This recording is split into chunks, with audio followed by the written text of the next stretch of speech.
नमस्कार दोस्तों, आप लोगों का लोगों का स्वागत है मेरे चैनल पे। मेरा नाम अर्पित कुमार इलाहाबादिया है। तो जैसा मैं आप लोगों को साइकोलॉजी से रिलेटेड सीरीज पढ़ा रहा था, तो उस पे आज मैं आप लोगों को एक इम्पॉर्टेंट टॉपिक मेमोरी के बारे में आज हम जानेंगे। मेमोरी का पूरा स्ट्रक्चर, कितने कितने प्रकार की मेमोरी होती हैं, क्या कैसे हम किसी चीज़ को भूल जाते हैं, मेमोरी के कौन कौन से प्रोसेस होते हैं, कौन कौन से फैक्टर रिस्पॉन्सिबल होते हैं, उन पे आज मैं पूरा वन बाय वन डील करूँगा। तो जो लोगों ने मेरा पिछले लेक्चर ना देखे हो, कृपया वो मेरे चैनल पे जाकर उन लेक्चरों को देखें और लाइक सब्सक्राइब करते रहें। तो आज मैं आप लोगों को मेमोरी और फॉरगेटिंग से रिलेटेड जो हमारा चैप्टर है उसके बारे में मैं बात करूँगा। तो मेमोरी एक प्रकार का क्या है, इसके बारे में हम समझने का प्रयास करते हैं। तो मेमोरी एक प्रकार की जो हमारे बॉडी में, या कह सकते हैं हमारे शरीर में, एक ऑर्गेनिज्म है जिसका मेन काम होता है किसी भी चीज़ को स्टोर करना। उसको एक ये प्रकार की मेंटल एबिलिटी होती है माइंड की, कि जो भी चीज़ें हम अपने आसपास देखते हैं उनको हम मेमोरी के जरिए एक्वायर करते हैं, रिटेन करते हैं, उनको लंबे समय तक याद रखते हैं या स्टोर करते हैं। वो इंफॉर्मेशन जो स्टोर करने की क्षमता है, एबिलिटी है, या एक स्ट्रक्चर है, ऑर्गेनाइजेशन हमारे बॉडी में बना हुआ है, उसी को हम मेमोरी बोलते हैं। तो ये एक प्रकार का रिटेंशन है, किसी चीज़ को रिकॉल करने की एक एबिलिटी है, जहां हम इंफॉर्मेशन को अपने पर्सनल एक्सपीरियंस के जरिए या स्किल के जरिए या हैबिट के जरिए या कोई हमारे जो और भी अलग अलग प्रकार की कॉग्निटिव कैपेसिटी हैं, चाहे वो ह्यूमन की हो या एनिमल्स की हो, जो जो हम इंफॉर्मेशन रिटेन करते हैं, रिकंस्ट्रक्ट करते हैं अपने पास्ट एक्सपीरियंस से या अपने स्टिमुलाई से, या हम कह सकते हैं अपने परसेप्शन से या सेंसेशन से। वो जो चीज़ें हम अपने इन्वायरमेंट से, अपने सेंसेस के जरिए एक्वायर करते हैं, उसी को हम मेमोरी का रूप देते हैं। तो ये जो मेमोरी होती है, इसको कहाँ से सारी चीज़ें मिलती हैं? तो ये जो हमारा इन्वायरमेंट से, हम अपने आसपास से इनपुट उठाते हैं। कोई चीज़, जैसे मैंने बोर्ड देखा तो मुझे तुरंत याद आ गया कि ये बोर्ड है, क्योंकि मैंने पास्ट एक्सपीरियंस उस चीज़ का करा है, मैं उस चीज़ को जानता हूँ। अगर हम कोई चीज़ नहीं जानते हैं तो हम उस पर, हमारी मेमोरी को वो चीज़ें नहीं पता चलती, तो हमें लर्निंग के जरिए पता चलती हैं। जो हमारे सेंसरी रजिस्टर है उसमें वो चीज़ें जाके स्टोर हो जाती हैं, और वो हमारा जो माइंड है उस चीज़ को क्विक स्कैन कर लेता है, समझ लेता है, क्योंकि उसने पहले उस तरीके की चीज़ें देखी हैं।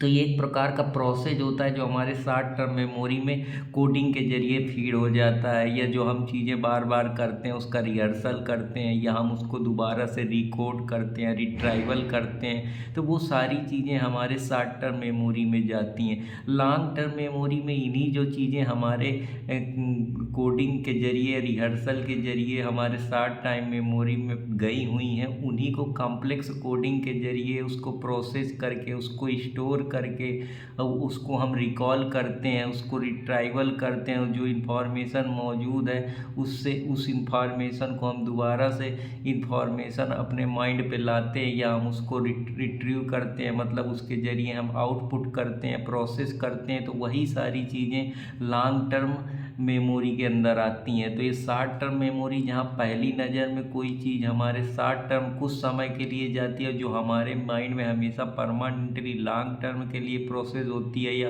इनकोड हो जाती है, उसको हम बोलते हैं लॉन्ग टर्म मेमोरी। तो ये कुछ इम्पोर्टेंट चीज़ें हैं, और ये सारा जितना भी चीज़ें हैं, ये जो हमारा ब्रेन एनाटॉमी है, पूरा ब्रेन का स्ट्रक्चर है, उसके आधार पे जो हमारा पूरा न्यूरॉन्स सिस्टम है, उस पे ये इम्पोर्टेंट रोल प्ले करता है। जो हमारी न्यूरॉन सेल हैं, या जो हमारा कॉग्निटिव चीज़ें हमारे माइंड के अंदर है, कॉग्निशन क्षमता, जो हमारी सेंसेज है, वो सब इसमें रिस्पॉन्सिबल रोल प्ले करती हैं। तो अब हम लोग चलते हैं अपने कुछ और इम्पोर्टेंट चीज़ों की तरह, जिसमें हम ब्रेन एरिया को आज समझेंगे। ब्रेन के एरिया में कौन कौन से इम्पोर्टेंट एलिमेंट है या इम्पोर्टेंट चीज़ें पाई जाती हैं, जिसकी वजह से हम हमारी ब्रेन की जो मेमोरी है वो काम करती है उसके बारे में हमको पता चलता है। तो जैसा पहला होता है एक हिप्पोकैम्पस। हिप्पोकैम्पस एक प्रकार का ये होता है जहाँ हम कोई भी इंफॉर्मेशन को प्रोसेस करते हैं,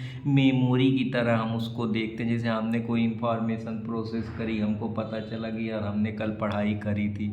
अब हमने कल पढ़ाई की थी तो हमने उस इंफॉर्मेशन को प्रोसेस करा, जाना कि यार हमने कल पढ़ाई की थी, मैंने कल खाना बनाया था, मैं अपने दोस्तों से मिलने गया था। तो ये क्या है? ये इंफॉर्मेशन है जिसको हम प्रोसेस कर रहे हैं, अपने मेमोरी में डाल रहे हैं। वो हमको चीज़ बाद में याद आएगी, या मेमोरी की तरह वो हमारे इनकोडिंग के जरिए या कोडिंग के जरिए या हमारे मेमोरी पे फीड हो जाएगी। तो उसी को हम हिप्पोकैम्पस बोलते हैं। हिप्पोकैम्पस एक प्रकार का प्रोसेस होता है जहाँ पे इंफॉर्मेशन मेमोरी की तरीके काम करती है। एक इसका इम्पोर्टेंट और होता है एमाइडाला। एमाइडाला का काम होता है जितने भी आपके अंदर इमोशन आते हैं, क्योंकि जो भी आप एक्सपीरियंस करते हैं वो आपके अंदर एमाइडाला का मेन इम्पॉर्टेंट रोल होता है कि वो इमोशन को जनरेट करता है। जैसे आप अचानक से देखते हैं बड़े उदास हो जाते हैं, बहुत हंसने लगते हैं, बहुत क्रोधित हो जाते हैं, बहुत शांत हो जाते हैं, बहुत ज़्यादा उछल कूद करने लगते हैं, एक्साइट हो जाते हैं। तो ये जो इमोशन आपके अंदर इम्प्रिंट करती है, ये मेमोरी जो इमोशन का काम करती है उसको हम एमाइडाला बोलते हैं। जैसे इमोशन है कि मैं अचानक से बहुत अच्छा पढ़ाने लगूँ, फिर मैं बिल्कुल धीरे धीरे पढ़ाने लगूँ, मरा मरा पढ़ाने लगूँ, तो आप लोगों को मज़ा नहीं आएगी ना। तो ये सारी चीज़ें भी इम्पोर्टेंट रोल प्ले करती हैं। जैसे इमोशन हमारे पास्ट एक्सपीरियंस है, हमारे सोशल कल्चर थ्योरी से, हमारे साइकोलॉजिकल रिस्पॉन्स सिस्टम से, हमारे इन्वायरमेंट स्टिमुलाई से, हमारे कोई जो एविडेंट कोई घटा है या कोई एक्सीडेंट है या कोई मोटिवेशन है या कोई हमारा बिलीफ सिस्टम है। तो ये जो इमोशन है उसके कई सारे आयाम हैं। मैंने आपको इमोशन में कई सारे, जैसे मैंने आप लोगों को कैनन बार्ड की थ्योरी बताई थी कि साइकोलॉजिकल रिस्पॉन्स के कारण होता है, या फिजिकल स्टिमुलाई जो हमारा होता है उसको ट्रिगर मिलता है, जिसमें हमारे प्रोफ्रंटल कॉर्टेक्स में उस तरीके के साइकोलॉजिकल रिएक्शन क्रिएट होते हैं। तो मैंने आप लोगों को इसके लिए जेम्स लार्ज की थ्योरी बताई थी, तो मैं काफ़ी जेम्स लैंज की थ्योरी माफ़ करिएगा। तो ये सारी चीज़ें मैं आप लोगों को ऑलरेडी बता चुका हूँ, तो कृपया जाकर उस लेक्चर को देखें और उसमें आपके बहुत काम की चीज़ें मिल जाएंगी। तो एक और पार्ट होता है हमारे ब्रेन में जिसको हम सेरिब्रल कॉर्टेक्स बोलते हैं। ये एक आउटर लेयर होती है ब्रेन की, जिसका मेन काम होता है कोई भी लॉन्ग टर्म जो मेमोरी है उसको स्टोर करता है। ये कोई भी चीज़ को प्रोसेस करता है लैंग्वेज के जरिए, कोई सेंसरी इनपुट, जैसे हम आँख से कोई चीज़ इनपुट करते हैं या सुनते हैं या टेस्ट के जरिए महसूस करते हैं, टच के जरिए महसूस करते हैं या मूवमेंट के जरिए महसूस करते हैं। तो ये एक प्रकार से जो भी प्रॉब्लम होती हैं उसका ये सल्यूशन प्रॉब्लम सॉल्विंग अप्रोच अपनाता है कि हमने कोई चीज़ देखी तो हम उसको सॉल्व करने, उसके पीछे का लॉजिक जानने के लिए ये सारी चीज़ें इसमें आती। तो ये एक प्रकार के कम्युनिकेशन की तरीके काम करती, जहाँ अलग अलग प्रकार के जो न्यूरॉन्स का नेटवर्क होता है उनको ये कम्युनिकेट करती है, जहाँ पे मिलियन ऑफ सेल्स होती हैं हमारी बॉडी में जो एक ब्रेन केमिकल के द्वारा एक्टिवेट होती हैं या चलती हैं। उन्हीं को हम न्यूरोट्रांसमीटर के नाम से जानते हैं। तो ये ट्रांसमिट करती रहती हैं, सेल का आदान प्रदान होता रहता है। एक नेटवर्क है जो न्यूरॉन सेल का एक कनेक्शन का दूसरे कनेक्शन के साथ ब्रेन का जुड़ा हुआ है, अलग अलग हमारे न्यूरल सिस्टम से या नर्वस सिस्टम से। तो वो इम्पॉर्टेंट रोल प्ले करता है। तो ये कुछ सारी चीज़ें हैं कि ये ब्रेन का किस प्रकार से एरिया क्या क्या है, इन्वायरमेंट से हम इनपुट कैसे लेते हैं, मेमोरी क्या चीज़ है। अब हम और भी सारी चीज़ों की जानने का प्रयास करते हैं।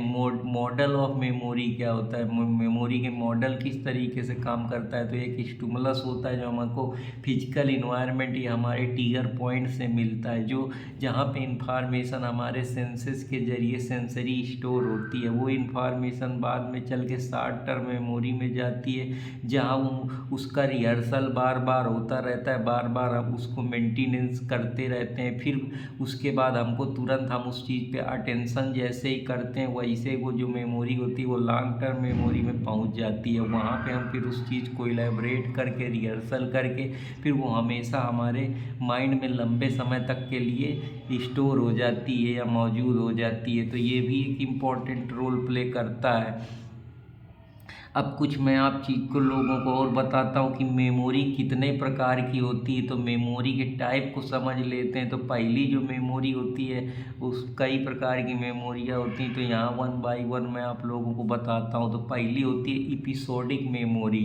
तो एपिसोडिक मेमोरी वो होती है जहाँ हमको किसी भी चीज़ को हम इफ़िशिएंटली, जो हमारी इफ़िशिएंट मेमोरी होती है वो हायर इफ़िशियंसी उस पे होती है। वो किसी भी चीज़ को, चाहे वो कोई फैक्ट हो, कोई आइडिया हो या कोई कंटेंट हो, उसको वो इफ़िशियंसी बहुत ज़्यादा होती है। वो लंबे टाइम तक उसको रिटेन कर सकती है, उसकी क्षमता ज़्यादा होती है। फिर एक स्प्लिट मेमोरी होती है जहाँ हम किसी चीज़ के लिए, कोई भी ऑब्जेक्ट, कोई भी इवेंट के लिए हम कॉन्शियसनेस होते हैं, हम सचेत होते हैं।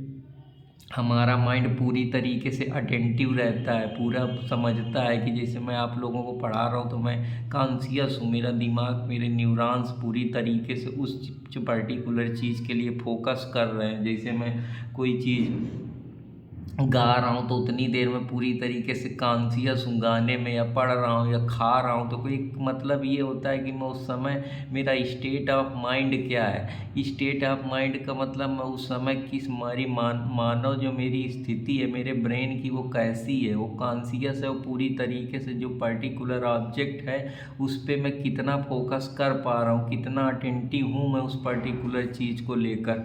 तो वो भी एक इम्पॉर्टेंट रोल प्ले करता है। इम्प्लिसिट का मतलब कुछ ऐसी चीज़ें जो अनकॉन्शियस में है, मतलब जो आप अभी उन पे सचेत नहीं है, वो कहीं पड़ी हुई। जैसे बच्चा छोटा होता है तो वो अनकॉन्शियस स्टेज में होता है उसका, क्योंकि वो कुछ चीज़ें देखा नहीं होता है। बस वो जैसे छोटा बच्चा होता है उसको कुछ पता नहीं होता, लेकिन उसकी आंखें खुली होती हैं, बस वो देखता रहता है सारी चीज़ें। लेकिन अभी उसके दिमाग में वो क्या कर रहा है, क्या होने वाला है, वो उसके लिए सचेत नहीं है। वो जब सोसाइटी में आता है, हाव भाव देखता है, एक्शन देखता है, यहाँ का कल्चर देखता है, हैबिट लर्न करता है, लर्निंग लेता है, एक्सपीरियंस आता है, तब वो धीरे धीरे वो चीज़ें उसके कॉन्शियसनेस पे जाती हैं। वो एक्चुअली में समझ पाता है, अंडरस्टैंड कर पाता है। तो ये भी एक मेमोरी का पार्ट है जिसको हम एक्सप्लिट मेमोरी के नाम से जानते हैं। फिर एक सेमांटिक मेमोरी होती है। सेमांटिक मेमोरी का मतलब होता है जैसे जीके, आपको जनरल अवेयरनेस वर्ड के बारे में कितना पढ़ा है उसके बारे में ये मेमोरी याद रहती है। जैसे राजस्थान की कैपिटल क्या है, जनरल नॉलेज का सवाल है। या हम कह सकते हैं कि जनरल नॉलेज में ये है कि प्रेशर बेल्ट क्या, कि मतलब आपको जनरल दुनिया की समझ कितनी है, कितना आप जानते हैं। तो ये जनरल वर्ड के बारे में, जीके वर्ड के बारे में आप लोगों को बताती है। एक सेमांटिक मेमोरी इसको हम बोलते हैं। फिर एक प्रोसीजरल मेमोरी होती है जहाँ हम मेमोरी स्किल के जरिए मेमोरी बनती है, या प्रोसीजरल नॉलेज हमको किसी चीज़ का होता है। जैसे अब प्रोसीजर में हम किसी चीज़ को बनाते हैं कि हम खाना बनाएंगे तो पहले हम आलू काटेंगे, आलू काटने के बाद हम सब्जी में पानी डालेंगे, मसाला डालेंगे। तो ये एक प्रोसीजर है। जैसे अब अपराध होगा तो पहले इन्वेस्टिगेशन होगी, फिर इंक्वायरी होगा, फिर ट्रायल होगा, फिर ट्रायल के बाद पोस्ट ट्रायल स्टेज में अपील होगी। तो ये एक प्रोसीजर बना हुआ है कि एक के बाद एक जो इवेंट हैं उनकी क्रमागति क्या है, उनका सीक्वेंस क्या है, वो लॉजिकल आर्डर में है कि नहीं है। तो ये हमको प्रोसीजरल मेमोरी बताती है। हम लोग सेंसरी मेमोरी की तरफ चलते हैं। सेंसरी मेमोरी का मतलब ये होता है कि किसी चीज़ को एबिलिटी कितना है उसको रिटेन करने की, जो आपके सेंसेज उस चीज़ को कितना देर तक रिटेन कर सकते हैं उस पर्टिकुलर इंफॉर्मेशन को, या जो आपके सेंसेस रिसेप्टर हैं उस आइटम को कितने समय तक के लिए डिटेक्ट कर सकते हैं। तो वो जो रिटेन या सेंसरी रजिस्टर में वो कितनी समय तक के लिए जो भी इंफॉर्मेशन जाती है वो आपके मेमोरी में एक रजिस्टर भरा होता है जिसको हम सेंसरी रजिस्टर बोलते हैं। यही इंफॉर्मेशन आपके शॉर्ट टर्म मेमोरी में जाती है पहले, फिर इसका मेंटेनेंस, रिहर्सल हो के, रिट्राइवल हो के हम इसको दोबारा से रिकोडिंग कोड के जरिए रिकॉर्ड करते हैं या प्रोसेस करते हैं, या हम इस चीज़ को रिकॉल करते हैं। उसी को हम लोग बोलते हैं लॉन्ग टर्म मेमोरी। फिर ये लंबे समय के लिए हमारे दिमाग में फीड हो जाती है। फिर एक डिक्लेटरी मेमोरी होती है जहाँ हम किसी भी चीज़ को, कोई भी फैक्ट स्टोर कर लेते हैं कि 42% पॉपुलेशन अभी गरीबी में जी रही है, या कोई भी ऐसा फैक्ट कि जैसे भारत की राजधानी दिल्ली। तो ये सारी चीज़ें हम लोग फैक्ट के बारे में बात करते हैं कि एक्चुअली में जैसे कि सूरज पूर्व से उगता है, तो ये सारी चीज़ें क्या है, ये फैक्ट है कि हमें माता पिता का सम्मान करना चाहिए। ये फैक्ट है, जैसे ये संसार है, ये चंद्रमा है, ये तारा है, तो ये क्या है, ये फैक्ट है, ये तथ्य है, ये सार्वभौमिक सत्य है। तो उसी बारी चीज़ों पे या हम कोई नॉलेज जो अपने टेक्स्ट बुक से लेते हैं, जैसे हमने मान लीजिए रेस जुडिकाटा पढ़ा तो हमको तुरंत हमारी मेमोरी में रेस जुडिकाटा आया, तो ये एक डिक्लेयर कर रहे हैं, डिक्लेटरी मेमोरी है कि जो चीज़ हम डिक्लेयर करते जा रहे हैं वो हमारे खोपड़ी में जाती जा रही है। नॉलेज कोई हमने एक्वायर करा है, चाहे वो सोसाइटी से रिलेटेड हो, चाहे मैथमेटिकल हो, चाहे इकोनॉमिक नॉलेज हो, चाहे पर्सनल नॉलेज हो,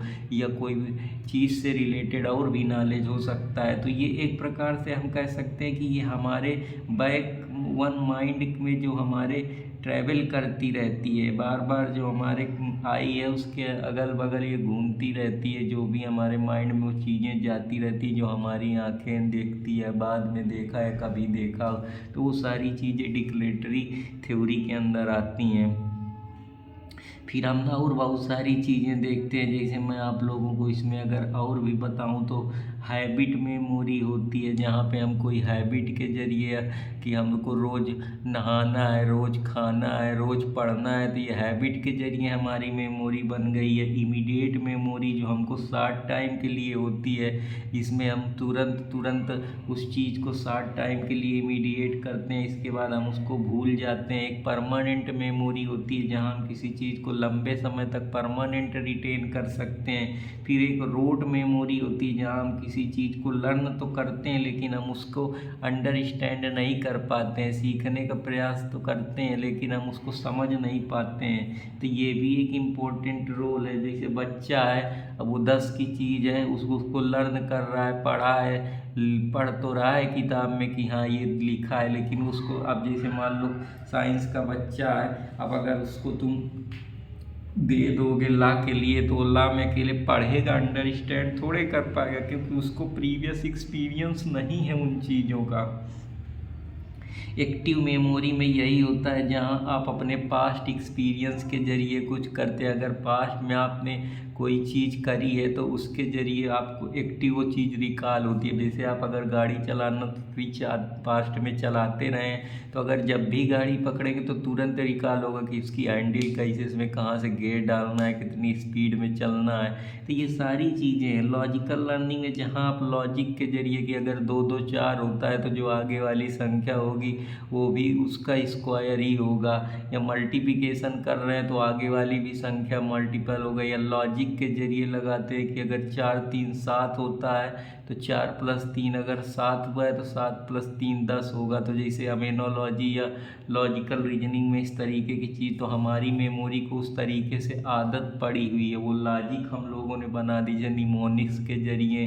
तो ये हम एक लॉजिक बना के रखें कि यार ये वाला लॉजिक इस तरीके से चल रहा है, तो मतलब P3 रूल है तो अब R3 रूल भी हो सकता है सेम। तो ये सारी चीज़ें हम लोग समझते हैं, जानते हैं। और एसोसिएटिव मेमोरी जहाँ हम एसोसिएशन के जरिए कुछ बनाते हैं, कोई कनेक्शन बनाते हैं। जैसे अब इन्वायरमेंट में हम मान लीजिए कि हम लोग पढ़ रहे हैं फूड चेन, तो फूड चेन में कई सारे जीव जंतु ऑर्गेनिज्म हैं। अब उस फूड चेन में अगर हमको पता है कि फूड चेन में प्रोड्यूसर कौन है, ये कार्निवोरस कौन है, ये सारी चीज़ें शाकाहारी मांसाहारी, ये फूड चेन फर्स्ट सेकंड वाली फूड चेन जो होती है, ये सारी चीज़ें अगर हमको पता होंगी कि इसमें जो कई प्रकार की चीज़ें होती हैं उस फूड चेन में, एक मल्टी फूड चेन भी होती है।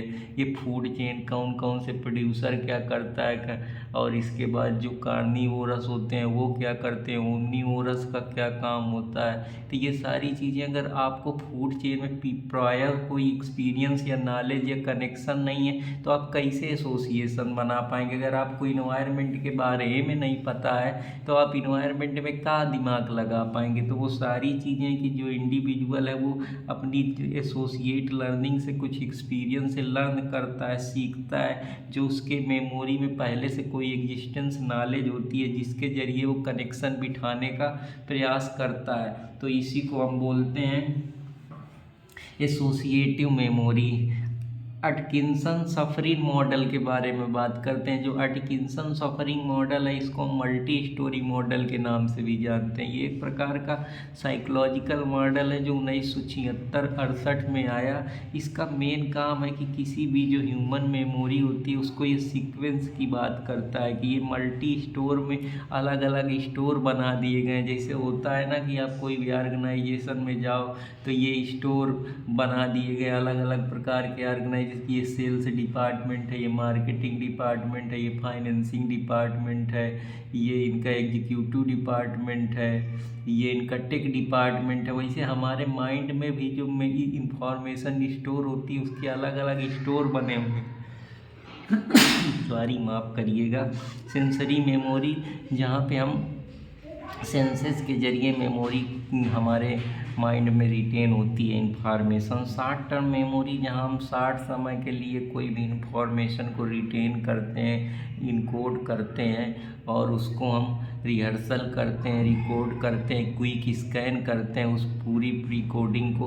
तो वो सारी चीज़ें हमारे जो सेंसरी रजिस्टर में चीज़ें जाती हैं या हम वर्किंग करते हैं वो शॉर्ट टर्म मेमोरी के अंदर जाती हैं। लेकिन इस पे एक लॉन्ग टर्म मेमोरी होती है जहाँ हम वो कम्प्लेक्स कोडिंग को दोबारा से सॉर्ट करते हैं, उसका प्रोसेस करते हैं, उसको स्टोर करते हैं, उसको रिकॉल करते हैं, उसको फिर से रिट्राइव करते हैं, उस इंफॉर्मेशन से कुछ आउटपुट निकालने का प्रयास करते हैं। ये इंफॉर्मेशन हमारे दिमाग में लॉन्ग टर्म के लिए सस्टेन हो जाती है, तो उसको हम बोलते हैं। इसी के लिए मल्टी स्टोर मॉडल बनाया था, अटकिंसन सफरिंग मॉडल भी इसको बोला जाता है। तो आशा करता हूँ कि आप लोगों को ये भी समझ में आया होगा। अब हम लोग चलते हैं मेमोरी स्पैन की तरफ। मेमोरी स्पैन क्या होता है? मेमोरी स्पैन का मतलब ये होता है कि एक प्रकार से आप जो भी मेमोरी है वो कितना काम कर रही है, क्या जो आपकी मेमोरी का स्पैन कितना है, उसकी क्षमता कितनी है कि आप जो भी आइटम याद करने के लिए दिया जा रहा है, वर्ड याद करने के लिए दिया जाए, कोई नंबर याद करने के लिए दिया या कोई चीज़ को लंबे समय तक स्पैन करने के लिए, रिटेन करने के लिए दिया जा रहा है, तो आप उस पर कितना उस स्पैन कर पा रहे हैं, आपकी क्षमता या स्पैनिंग टाइम मेमोरी का कितना है। तो वो जो मेमोरी को पूरा टेस्ट करने की वर्किंग है, उसके पीछे कि पर्सन उस चीज़ को कितने चीज़ों को रिकॉल कर पा रहा है, कितना उसको याद है, उसी सारी चीज़ों से रिलेटेड ये मेमोरी स्पैन होता है। जिसमें एवरेज स्पैन अगर किसी आदमी का नॉर्मली एडल्ट का अगर 7 से 9 है तो वो ठीक माना जाता है। तो ये सारी चीज़ें हैं जो मेमोरी एक एवरेज में 7 से 9 एवरेज स्पैन होना ज़रूरी है। तो ये एक इम्पॉर्टेंट चीज़ थी जो मैं आप लोगों को बताना चाहता था। मेमोरी प्रोसेस कैसे काम करती, मेमोरी का प्रोसेस क्या है, मेमोरी कैसे काम करेगी। उसमें इंफॉर्मेशन पहले स्टोर होगी, उसके 3 प्रोसेस होंगे। पहला प्रोसेस जिसको इनकोडिंग बोलते हैं, जहाँ इंफॉर्मेशन को स्टोर किया जाता है। दूसरा जो होता है उसको स्टोर में क्या होता है, उस इंफॉर्मेशन को हम होल्ड करते हैं, जिसको हम लॉन्ग टर्म मेमोरी में एक्सप्लिट मेमोरी और एक्सप्लिट मेमोरी 2 भागों में बंटती है। तो जो हमारी एक्सप्लिट मेमोरी होती है, जहाँ पे हम किसी चीज़ को लॉन्ग टर्म एक्सपोर्ट करते हैं, उसमें इम्प्लिसिट मेमोरी होती है। जो इम्प्लिसिट मेमोरी होती है वो हमारे दिमाग में स्किल के जरिए कुछ हमने स्किल होती है, उससे वो मेमोरी बन जाती है। कोई हम हैबिट है जो रोज़ उस तरीके कर, जैसे नहाते हैं, खाते हैं, पढ़ते हैं, खेलते हैं, कूदते हैं, तो हमारे मेमोरी में वो चीज़ें वैसे स्टोर होनी रहती हैं। या क्लासिकल कंडीशनिंग के जरिए हम कोई कंडीशन लगा के किसी चीज़ पे कोई रिवार्ड या पनिशमेंट का, जो हम ऑपरेशनल कंडीशनिंग मैंने आप लोगों को बताया था लर्निंग में, तो वो भी एक इम्पॉर्टेंट रोल प्ले करती है। एक्सप्लिट मेमोरी, जहाँ पे हम किसी चीज़ को एक्सप्लिटली एक्सप्रेस करके डिक्लेयर कर देते हैं, जिसको हम सेमांटिक एपिसोडिक मेमोरी बोलते हैं। सेमांटिक मेमोरी में जो इंफॉर्मेशन होती है वो पूरे संसार की जनरल वर्ड की नॉलेज के बारे में वो इसको रिटेन करने के या सोचने समझने की क्षमता रखती है। एपिसोडिक में क्या है, कोई हम फैक्ट कोई स्टोर करते हैं या कोई सोर्स जहाँ से हमको कोई इन्फॉर्मेशन मिली है, उसको अगर हम याद करने का प्रयास करते हैं तो उसको हम कह सकते हैं कि वो एक्सप्लिट मेमोरी या डिक्लेरेटिव मेमोरी के अंदर आता है। और रिट्राइवल वो चीज़ होती है जहाँ हम किसी भी इंफॉर्मेशन जो हमारे लॉन्ग टर्म मेमोरी में स्टोर है उसको हम ब्रिंग आउट करते हैं, निकालते हैं, मतलब हम आउटपुट उससे पैदा करते हैं जो हमारी इंफॉर्मेशन जो हमने स्टोर करी है उसको रिटर्न करके, ताकि हम उससे कुछ रिट्राइव कर सकें, कुछ इंफॉर्मेशन को प्रोसेस कर सकें, उसका कुछ आउटपुट ला सकें। इससे हमको पता चल सके कि हमको कितना रिटेंशन पावर है या भी नहीं है। तो ये मेमोरी का प्रोसेस है। तो 3 स्टोरी मॉडल मैंने अटेंशन का बताया, वो भी कहीं ना कहीं इन चीज़ों के लिए रिस्पॉन्सिबल है। अब कौन कौन से मेथड हैं जो हमारी मेमोरी को इम्प्रूव करेंगे। अब मान लीजिए आपकी मेमोरी, अब कौन कौन से मेथड हो सकते हैं जो आपके मस्तिष्क को मजबूत करेंगे।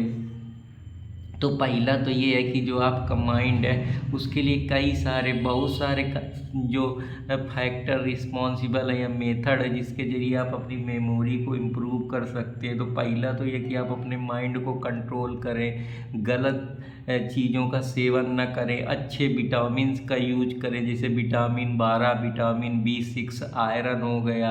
अपने हेल्थ को प्रायोरिटाइज करें, अपने जो हेल्थ है उस पर फोकस करें, प्रॉपर एक्सरसाइज करें, प्राणायाम करें, अदर मेथड है जैसे एक्सरसाइज करें, बार बार उस चीज़ को रिमेंबर करें, कोई भी चीज़ को प्रैक्टिकली समझें, उसको विजुलाइज करें, कंसंट्रेट करें, लगातार उसमें पूरे जो अपना स्टिमुलस है या पूरा आपका सेंसेज है उनको एक जगह एकत्रित करें, फोकस बनाए रखें, स्किल उस पर पैदा करें, कुछ तरीका निकालें, कुछ निमोनिक्स बनाएं, कुछ मेथड जैसे चंकिंग मेथड है, ये सारी चीज़ें उसको ग्रुपिंग करके अलग अलग उस पर तोड़ लें, रिपीटेशन बार बार उन चीज़ों का करते रहें, रिलैक्स करें ताकि मेमोरी में जो ऑक्सीजन का ब्लड फ्लो है वो कम हो गया, उसको टाइम मिल सके। ये सारी चीज़ें हैं। अपने को रिलैक्स फील करें, रिकॉल करते रहें बार बार, रीलर्निंग, कोई चीज़ जो भूल गए उसको दोबारा से फिर लर्न करें, जो और भी बहुत सारी चीज़ें फ्लैशबैक में उसको करते रहें, जल्दी जल्दी उसको ये देखते रहें, रिकॉग्नाइज करते रहें कोई भी चीज़ जो उसको बार बार रीथिंकिंग करते रहें, कोई इवेंट है या कोई पैटर्न है या कोई ऐसी चीज़ है। तो एक प्रकार का जो प्रोसेस है पूरा अवेयरनेस का उस पर फोकस करते रहें, बार बार प्री रिकॉल करते रहें, जो उसमें क्यू बने हुए हैं या जो हम सिग्नल डिटेक्शन थ्योरी मैंने बताया था वो भी एक इम्पॉर्टेंट रोल यहाँ पे प्ले कर सकती कि आप क्यू बनाएं, उसको भरने का प्रयास करें, लॉजिकल तरीके से अपने माइंड को लॉजिक के जरिए या क्यू के जरिए या सिग्नल बैठाने का प्रयास करें, या हम कह सकते हैं सीरियल रिकॉल करें, जहां आइटम को एक पर्टिकुलर ऑर्डर में रखना है तो उस तरीके से अपने माइंड को इंस्ट्रक्ट करें, थोड़ा शांत रहें, रिलैक्स रहें और गलत सलत स्मोकिंग ना करें, ये सारी चीज़ें ना करें, या कोई ऐसा एक चीज़ ना करें जिसकी वजह से आपके ब्रेन को क्षति पहुँचे या ब्रेन को परेशानी हो, ज़्यादा एंजाइटी डिप्रेशन न ले, एक्सेसिव ओवर थिंकिंग न करें। तो ये सारी चीज़ें जैसे क्यू रिकॉल में क्या है कि आप क्यू किसी चीज़ को क्यू बनाए, क्यू का मतलब है कि कुछ ऐसे छोटे छोटे लॉजिकल पॉइंट बनाएं जिसके ज़रिए आप उस चीज़ को, उस इंफॉर्मेशन को जान सकें, एक्वायर कर सकें और आपके मेमोरी में वो फीड हो सके। तो क्यू रिकॉल का मतलब है कि जो क्यू हैं उनको असिस्ट करें जिससे वो रिट्राइवल हम उससे कुछ आउटपुट निकाल सकें। तो ये कुछ इम्पोर्टेंट चीज़ें हैं जो मेमोरी को इम्प्रूव करने के लिए बहुत ज़रूरी हैं। तो आशा करता हूँ कि आप लोगों को और भी मेमोरी इम्प्रूवमेंट करने के तरीके हैं, जैसे ब्रेन को एक्सरसाइज करें, लगातार वर्कआउट करते रहें जिससे ब्रेन को काम करने की क्षमता हो जाए, वो पूरी तरीके से यूज टू हो जाए। एरोबिक करें जिसमें जो ऑक्सीजन की सप्लाई है उसको बढ़ाएं। ये कैसे होगा? साइकिलिंग के जरिए, चलने के जरिए, स्विमिंग के जरिए।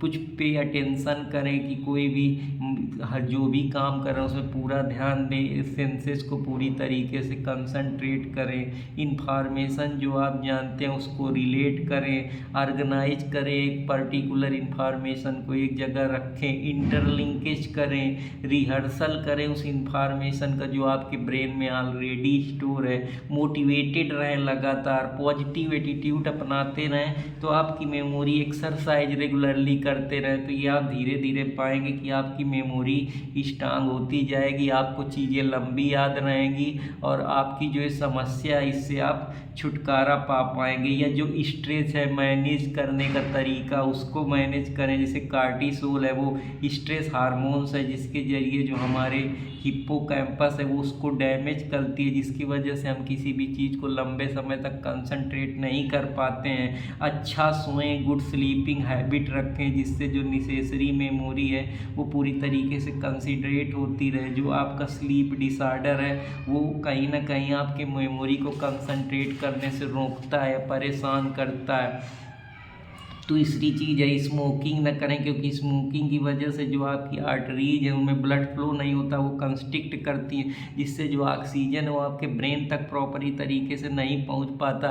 या एजिंग एक सिचुएशन है जहां आपकी ब्रेन बूढ़ी हो जाती है या ब्रेन में कुछ समय के हिसाब से एक्सपीरियंस होता रहता है या एज के हिसाब से एक्सपीरियंस होता रहता है, जहाँ आपकी जो ब्रेन है उसकी एबिलिटी या रिट्राइव करने की जो मेमोरी की क्षमता है उसमें चेंज देखने को मिलता है। ये चेंज हमारे न्यूरॉन्स सेल के लॉस की वजह से हो सकता है, या ब्रेन में सही तरीके से ब्लड फ्लो नहीं हो रहा उसकी तरीके हो सकता है, या इस प्रोसेस को न्यूट्रिएंट प्रोसेस बोलते हैं। इंसोमानिया ये एक प्रॉब्लम है जिसकी वजह से हम कोई भी चीज़ को जो हमारे मेमोरी स्टोरेज में पड़ी हम उसको रिकॉल नहीं कर पाते, हम फॉरगेट कर जाते हैं, तो ये भी एक प्रॉब्लम है। अमनेसिया में जहाँ ये कि आपकी मेमोरी का लॉस हो जाता है कि आप कोई भी जो मेमोराइज चीज़ें हैं उसको आप इंफॉर्मेशन को लॉस कर देते हैं, आपके पास एबिलिटी नहीं रहती कि आप कोई भी इंफॉर्मेशन को याद कर पाएँ, भूल जाते हैं। तो ये एक प्रकार से ब्रेन को ये कई इसके कारण होते हैं, जैसे आपको कोई क्षति हुई या ब्रेन को कोई डैमेज हुई या कोई इंजरी हुई या जो आपकी ब्रेन सेल हैं वो डीजनरेट हो गई, तो ये सारे फैक्टर रिस्पॉन्सिबल हैं। अब कुछ फॉर्म है जिसको हम एंटियोग्रेड अमनेसिया बोलते हैं, तो अमनेसिया के कुछ प्रकार भी हैं। इसमें ये है कि जो पेशेंट होता है वो किसी भी इंफॉर्मेशन को लंबे समय तक नहीं याद कर पाता है, तो एंटियोग्रेड अमनेसिया इसको बोलते हैं। इसमें ये होता है कि जो पेशेंट होता है वो किसी भी इंफॉर्मेशन को इस वजह से नहीं रिटेन कर पाता है क्योंकि कोई नई इंफॉर्मेशन आके उसको एक चीज़ के लिए रोकती है, तो वो कहीं ना कहीं दुविधा में फंस जाता है। या रेट्रोग्रेड अमनेसिया होता है जहाँ पेशेंट जो है वो अपने पास्ट एक्सपीरियंस जो उसने कोई भी पास्ट में चीज़ें करी वो भूलने लगता है। जैसे हम लोग छोटे में खेलते हैं तो अब हमको वो सारी चीज़ें नहीं याद है, या हम कहाँ जाते थे, छोटे में क्या करते, लेकिन बहुत सारे लोग हैं उनको याद रहती हैं। तो ये चीज़ें हैं जो हमारे बॉडी को, हमारे माइंड को लॉस कर देती हैं, जिससे हम सोच नहीं पाते हैं। तो ये भी एक इम्पॉर्टेंट रोल प्ले करता है। एक रिप्रेशन होता है, रिप्रेशन में ये होता है कि हमारी जो माइंड है वो पूरी तरीके से इनेबल हो जाता है किसी भी इंफॉर्मेशन को रिकॉल करने के लिए। ये क्यों होता है? ये स्ट्रेस की वजह से होता है। ये ट्रांसमेटिक कोई इवेंट ऐसे ट्रामा क्रिएट हो जाता है जहाँ हमको बहुत फ्राइटेंड होता है, या कोई ऐसे अनइथिकल एक्ट हो जाते हैं जैसे रेप हो गया, किसी का मर्डर हो गया, तो हमारी मेमोरी को शॉक लग जाता है, या कोई वायलेंट अटैक हो गया इसकी वजह से, या हम ज़्यादा एक्सेसिव अल्कोहल का यूज कर लेते हैं तो हमको साइजोनिक अमनेसिया जैसी समस्या हो जाती है, जहां हम जो भी हमारे पहले बार में जो हमारी इंफॉर्मेशन स्टोर हुई थी उसको हम याद नहीं कर पाते या रिकॉल नहीं कर पाते। तो ये भी एक समस्या है जिसको हम रिप्रेशन के नाम से जानते हैं। ये साइकोलॉजिकल टर्म है जो आप लोगों के लिए मैं लाया हूँ। आशा करता हूँ कि आप लोगों को ये समझ में आया होगा। एक होता है इंटरफियरेंस थ्योरी, जहाँ पे कोई जो एक कोई इंफॉर्मेशन है वो दूसरे इंफॉर्मेशन के साथ इंटरफियरेंस कर देती है, जिससे हमारा माइंड कोई नई चीज़ को मेमोराइज नहीं कर पाता, या वो उसके अंदर एक ऐसा थॉट्स बन जाता है कि वो इंफॉर्मेशन को प्रॉपर क्लियरली हमारे माइंड जो हमारे सेंसेज है उस तक वो बात नहीं पहुंच पाती, और हमारा जो माइंड है वो एक रिकॉल नहीं कर पाता। इसमें रिट्राइवल इंटरफेरेंस को इसको रिडीगर और कार्पिके के द्वारा 2006 में इंटरफेरेंस थ्योरी के बारे में बताया। उन्होंने इसको बताया कि एक फारगेटिंग आकर हो जाता है, कुछ सर्टेन आइटम है जो हमारे माइंड में पहले से कुछ चीज़ें पड़ी हुई हैं, अदर आइटम के साथ इन्फ्रेंस पैदा करने लगता है या इंटरफियरेंस करने लगता है, जिसकी वजह से जो हमको चीज़ें हैं वो याद नहीं रह पाती या हम भूल जाते हैं या ज़्यादा ओवरलोड हो जाता है कि हम जो चीज़ें हमको हमारे को चाहिए वो चीज़ें हम उससे पॉइंट आउट नहीं कर पाते या सॉर्ट आउट नहीं कर पाते हैं। इसमें भी इंटरफियरेंस में एक प्रोएक्टिव इंटरफियरेंस होता है, एक रेट्रोएक्टिव इंटरफियरेंस होता है। प्रोएक्टिव में क्या होता है, ये अंडरवुड के द्वारा 1957 में दिया गया था। इसमें क्या होता है, इतनी सारी लिस्ट हमारे माइंड में ऑलरेडी हम लोग लर्न कर लेते हैं कि हमको ट्रेवल होने लगती है, जिससे हम जो रीसेंट चीज़ें उनको नहीं याद कर पाते, क्योंकि जब हम रीसेंट चीज़ें याद करने बैठते हैं तो हमको पुरानी चीज़ें याद आने लगते हैं, हमको लगता है हम पुरानी वाली भूल रहे हैं, तो नई वाली में हम कंसंट्रेट नहीं कर पाते। तो ये जो टसल होता है प्रायर एग्जिस्टेंस ओल्ड मेमोरी का, जिसकी वजह से हम कोई नई जो मेमोरी है उसको हमको याद करने में समझने में कठिनाई होती है। जैसे अब हमको पहले वाली सीआरपीसी याद थी, तो अब हम नए बीएनएस पढ़ते हैं तो हमको पुराना वाला याद आने लगता है, या जो हमको मैथ कोई टीचर पहले किसी तरीके से पढ़ाया था, कोई हम नया ट्रिक एवरेज में पढ़ेंगे, क्योंकि हमको आदत होती है फार्मूला रटने का, माना कि एक्स, अब माना कि एक्स वाला ज़माना चला गया, तो अब हमको अगर कोई कहता है कि सपोज 100 कर लो, तो हमारा दिमाग पुरानी चीज़ों को याद करने लगता है और नई चीज़ों पे हम कंसंट्रेट नहीं कर पाते। तो इसको हम बोलते हैं प्रीएक्टिव इन्फ्रेंस। तो आशा करता हूँ कि आप लोगों को ये भी पसंद आया होगा। अब रेट्रोएक्टिव इंटरफियरेंस क्या होता है, जहाँ हम किसी चीज़ को, कोई जो पुरानी चीज़ होती है उसकी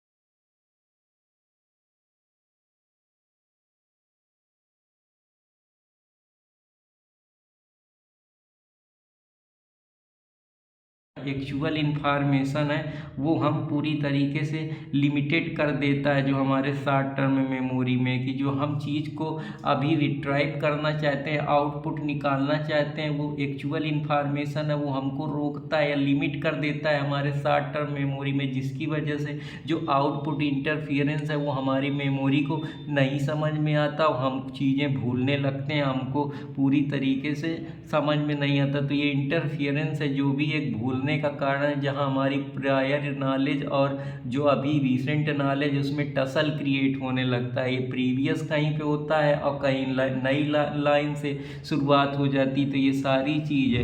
क्यू डिपेंडेंट फॉरगेटिंग क्या होता है, क्यू डिपेंडेंट का मतलब होता है कि आपको एक्चुअली में नॉलेज होती है लेकिन आपको कुछ क्यू नहीं मिल पाते हैं, कुछ वो इम्पॉर्टेंट स्टेप नहीं मिल पाते या कुछ सिग्नल नहीं मिल पाते जिसके जरिए आप एक कनेक्शन बना सकें। जैसे हम लोग जब सर्कमस्टेंशियल एविडेंस में मिसिंग लिंक का यूज करते हैं तो हम लोग रेस जेस्टे का प्रिंसिपल यूज करते हैं, तो वो रेस जेस्टे प्रिंसिपल को आप क्यू डिपेंडिंग फॉरगेटिंग थ्योरी से समझ सकते हैं। तो ये क्यू फॉरगेटिंग थ्योरी क्या होती है, एक प्रकार से जहां आपकी माइंड जो है वो रिकॉल नहीं कर पाता, मेमोरी फेल हो जाती है, क्योंकि आपके मेमोरी को कोई क्यू नहीं मिलता, कोई सिग्नल नहीं मिलता, कोई डिटेक्शन नहीं मिलता। जैसे आपको पता है कि आप लाइब्रेरी में कोई किताब ढूंढने गए कि मुझको ये किताब ढूंढनी है, लेकिन आपको अगर उसका रेफरेंस नंबर नहीं पता या टाइटल नहीं पता या ऑथर का नाम नहीं पता या इवन सब्जेक्ट का बारे में नहीं पता, तो आपको इन्फॉर्मेशन तो है कि मुझको ये बुक ढूंढनी है, लेकिन आप नहीं ढूंढ पाते क्योंकि आप क्यों नहीं लगा पाते। इसे मान लीजिए कोई सामान आपने कहीं रख दी, चाबी, अब आपको सब याद है लेकिन आप अगर क्यों नहीं लगा पाते कि मैं यहाँ गया था, इस जगह रखा था, तो आप उस चीज़ को नहीं ढूंढ पाएंगे। जैसे गाँव में होता है कि हम कोई चीज़ रख देते हैं, वो नहीं मिलती है क्योंकि हम क्यों नहीं बैठा पाते, हम सिग्नल को डिटेक्ट नहीं कर पाते हैं। तो ये सारे प्रिंसिपल इम्पॉर्टेंट रोल प्ले करते हैं। अब मेथड ऑफ मेमोरी में ये होता है कि कई प्रकार के मेथड है मेमोरी के लिए। जैसे होल मेथड होता है जहाँ हम पूरे कंटेंट को लर्न करते हैं, पूरे हिस्ट्री के सब्जेक्ट को एक बार में पढ़ लिया। पार्ट में उसको थोड़ा थोड़ा रोज एक टाइम बैठा के अलग अलग पार्ट में अलग अलग सब सेक्शन में पढ़ा। इंटरवेल में कुछ देर पढ़ा, फिर कुछ देर रिलैक्स करा। कंटिन्यूअस मेथड में हम लगातार जब तक उस चीज़ को ख़त्म नहीं कर देते तब तक हम ब्रेक नहीं लेते। एक्टिव मेथड में क्या है कि हम किसी चीज़ को लाउडली पढ़ते हैं जिससे वो हमको तुरंत उस समय के लिए हमारे दिमाग में, हमारे मेमोरी में फीड हो जाए। पैसिव मेथड में क्या होता है, हम चुपचाप शांति से, जैसे हम लाइब्रेरी में तो हम वहाँ शोर नहीं मचा सकते क्योंकि दूसरों को दिक्कत होगी। तो पैसिव में क्या होता है, माइंड ज़्यादा कंसंट्रेट नहीं हो पाता है। उसकी वजह से क्या होता है, उसका एक फ़ायदा होता है कि हमारा जो कंसंट्रेट पावर होता है वो पूरी तरीके से उस पर वर्क करता है। एसोसिएशन के जरिए जहाँ हम कनेक्शन के जरिए कोरिलेट करके एक सब्जेक्ट का इंटरलिंक के दूसरे सब्जेक्ट के साथ, या एक कोई चीज़ का पर्टिकुलर इन्फ्रेंस हम दूसरे चीज़ के साथ इंटरफेरेंस करके, कोरिलेट करके, कनेक्शन बैठा के, चेन लगा के, या उसमें सिमिलरिटी का यूज करके जब हम कोई इन्फ्रेंस या इन्फ्रेंस निकालते हैं, आउटपुट निकालते हैं, तो उसको हम एसोसिएशन मेथड के नाम से जानते हैं। रिपीटेशन करना कि कोई चीज़ को बार बार याद करना, तो ये भी एक मेथड होता है। लर्निंग बाय एक्टिविटी, जैसे आपको कोई एक्टिविटी के जरिए लर्न करना है। जैसे आपको मान लीजिए थोड़ी देर के लिए कोई चीज़ नहीं समझ में तो आप उसको प्रैक्टिकली यूज करते हैं। जैसे मान लीजिए अगर बारिश कैसे होती, तो बारिश, मान लीजिए मानसून कैसे आता है तो आप देखते हैं, हवा चलती, तो प्रैक्टिकल के जरिए भी आप देखते हैं। या फिर थोड़ी देर के लिए मान लीजिए अगर आप टेम्पररी इंजेक्शन, तो गांव में दो लोग हैं, अब आपके खेत में कोई जानबूझ के उस पर उसको बेच रहा है, आपको इंजरी काज कर रहा है, इंक्रोच कर रहा है, तो अब आप क्या है, प्रैक्टिकली वो चीज़ें देख पा रहे हैं क्योंकि आपको पता है कि यहाँ पे टेम्पररी इंजेक्शन, क्योंकि वह प्राइमा फेसी केस दिख रहा है, बैलेंस ऑफ इनकन्वीनियंस दिख रहा है। तो ये सारी चीज़ें या इरिपेबल लॉस हो रहा है एक पार्टी, तो आप प्रैक्टिकली इन चीज़ों को देख पा रहे हैं, समझ रहे हैं। अब जैसे डिफेमेशन है, जैसे अब कोई किसी लीडर को कुछ भरा बुरा कह दे रहा है तो आप थ्योरेटिकल तो देख रहे हैं, लेकिन जब उस इंसान को देख रहे हैं कि वो बोल रहा है तो क्या है, आप प्रैक्टिकली भी तो उन चीज़ों को एक्सपीरियंस कर रहे हैं। तो यही सारी चीज़ें, तो आशा करता हूँ कि आप लोगों को समझ आया होगा। अगर समझ आया तो कृपया अर्पित कुमार इलाहाबादिया को लाइक सब्सक्राइब करते रहें। फिर कुछ मिलूँगा अच्छी चीज़ों के लिए, मेमोरी का पार्ट 2 लाऊंगा। तब तक लिए आप लोगों से क्षमा चाहता हूँ। कुछ जो वीडियो नहीं डाल पाया क्योंकि निजी कारणों की वजह से थोड़ा व्यस्त रहा हूँ, तो अब फिर आप लोगों के लिए चीज़ें लाया हूँ। तो आशा करता हूँ कि आप लोगों को पसंद आएंगे। पसंद आए तो कृपया अर्पित कुमार इलाहाबादिया को लाइक सब्सक्राइब कमेंट करते रहें। जय हिंद, जय भारत।